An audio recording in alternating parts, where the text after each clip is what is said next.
Atong gipanglaay diha nga naghimo og reels niya, nagsugod na. Tapos kaundangon na.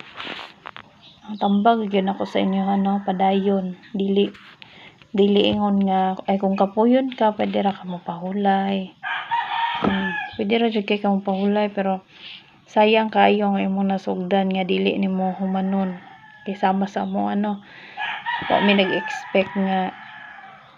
tik-atik ra itong sa Facebook nga makakwarta pero di ay proven and tested na gyud siya nga naay kwarta sa Facebook makatabang gyud sa ato ang pamilya gyud tinuod bisag ginagmay pa ni ato ang sweldo dinhi pero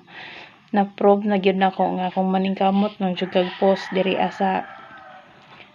Facebook makakwarta jud ka, dili jud ingon nga kanang mawala imong mga earnings parehanang bag-o pa ka mawala imong mga stars dili na siya mawala kay naara na siya makita ra na nimo inig ka nang human na ka og setup labi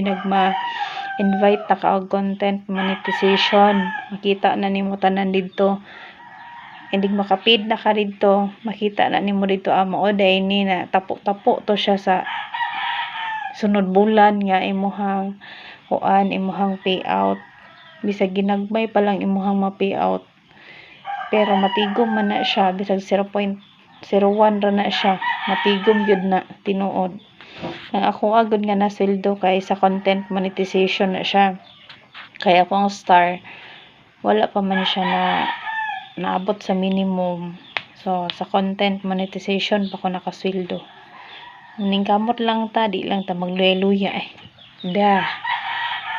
kuan rangod nang enjoy lang gyud ta sa pag-upload kadugayan di lang pud ta maghunahuna ang sweldayon ug wa pa ta na-invite kay diha ra jud ka ma-stress kay wa pa ka na-invite tag-una na kag sweldo so kung ma-invite na ka paningkamot na og upload diha bisag pila imuhang ma-upload sa isa ka adlaw kay wala may kung sa profile ka kay pwede ra man ka mo limit og kanang pila ka minuto pwede na ka mag-post og text sunod-sunod nimo siya ba pero lat-angan nimo mga pila ka minuto di pud ingon nga isunod-sunod dayon anya kung sa page yata kay murag limit ra siya 5 man siguro pero di ko sure kay sa ako ang nakit-an sa mga big content creator kay mao man gyud na siya good naay post nila nga tag 5 lang pero maka-viral jud sila dayon kay syempre naka-build naman sila og balay nila nga dako o kita ani ang gagmay pa aning kamot patagtaman ani og post